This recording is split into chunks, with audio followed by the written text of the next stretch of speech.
तो आज का जो टॉपिक होगा वो होगा सेन वंश के बारे में। ठीक है, सेन वंश ये कह सकते हो आप कि पाल वंश के बाद आने वाले आपके पूर्वी घाट, भारत के पूर्वी घाट के वंश हैं। ठीक है, तो उन वंशों के बारे में, और ये लास्ट टॉपिक भी रहेगा, उत्तर भारत के जितने भी वंश रहे हैं, उत्तर भारत के जितने भी वंश रहे हैं जो राजपूत वंश रहे हैं, उन्हीं के बारे में हम थोड़ा बहुत जानने की कोशिश करेंगे। और कश्मीर के वंश के बारे में जानने की कोशिश करेंगे कि कश्मीर में कौन कौन से वंश रहे हैं। ठीक है, तो वो सारी चीजें हैं जो आपको उस चीज के बारे में पता होना चाहिए। तो सेन वंश के बारे में हम डिस्कस करने वाले हैं। और सेन वंश की जो स्थापना की है वो सामंत सेन ने की है।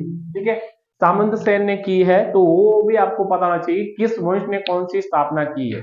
ठीक है, और इन्होंने जो इसके बाद जो इनका सबसे महान शासक रहता है वो बलाल सेन रहता है। यानी कि अगर सारे वंश का सबसे महान अगर शासक मानेंगे तो बलाल सेन। ठीक है, इन्होंने, क्योंकि इन्होंने जाति प्रथा और कुलीन प्रथा को संगठित किया था।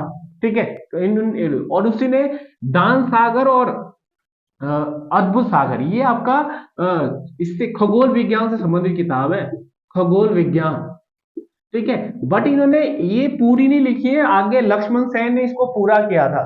ठीक है, आगे इन्होंने किया, तो इन्होंने बलाल सेन ने ये उपाधि घोड़ेश्वर यानी गोंड को जीतने वाला, निशंकर जो भगवान को मानने वाला, उस चीज के बारे में, बलाल सेन के बारे में। इसके बाद जो अगला रहता है वो विद्वान था, महान विद्वान था, जिसके दरबार में दो प्रसिद्ध कवि रहते थे, जयदेव और धोई।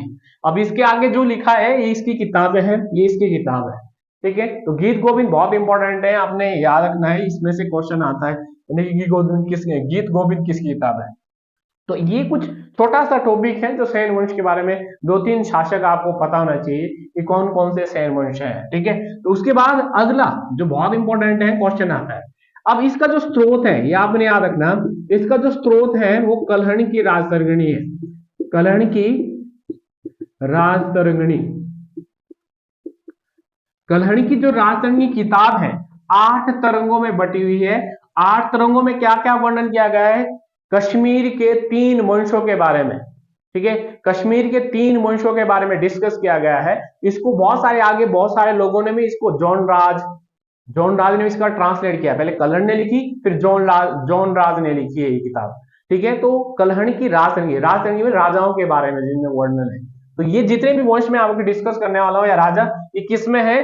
कल्हड़ की किताब में है। ठीक है, तो वो सारी चीजें, जिसमें कारकोट वंश जो है उसकी जो स्थापना की है वो की है दुर्लभ वर्धन ने। ठीक है, तो वो सारी चीजें। और अगला जो शासक है, बहुत इंपॉर्टेंट शासक जो कारकोट वंश का है, ललितादित्य मुक्ता पिंड।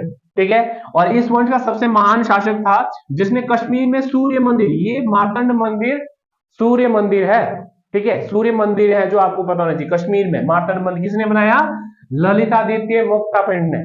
ठीक है, उसके बाद उसने कश्मीर में, ये पहले भी एग्जाम में आ चुका है कि कौन सा शहर बनाया था, कौन सा नगर बनाया था, जो में परिहासपुर नगर है, ये पहले पूछा जा चुका है क्वेश्चन, तो ये आपको पता होना चाहिए। इस वंश का सबसे अंतिम शासक था बिना देते, तो ये आपको इसके कारकोट वंश के बारे में आपको थोड़ा।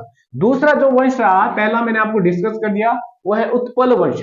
इस वंश की जो स्थापना की है अवंती वर्मन ने की है, और उसने ही एक शहर बनाया था। तो ये भी मिलान के लिए क्वेश्चन पूछा कि किसने कौन सा शहर बनाया था।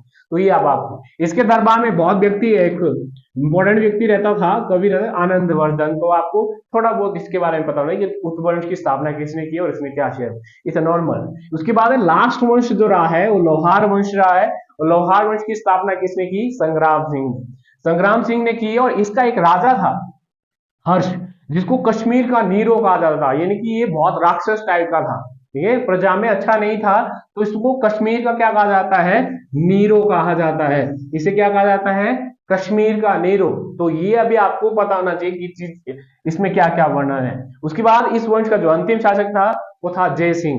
ठीक है, जिसके समय ये किताब लिखी गई, याद रखना, ये जो कल्हड़ की जो राजतरंगिणी है ये इसके समय लिखी गई है, जय सिंह के समय, अंतिम रूप से इस काल में लिखी गई है। ठीक है, तो ये आपके उत्तर भारत के जितने भी राजपूत वंश रहे हैं, उन चीजों के बारे में। ठीक है, तो उत्तर भारत की हमने अधिकतर राजवंश कर लिए हैं।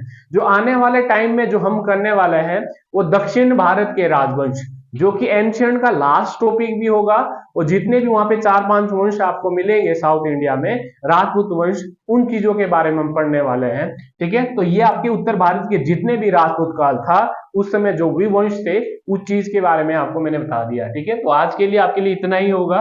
ठीक है, तो ये आपने याद करके लाना है। ठीक है जी।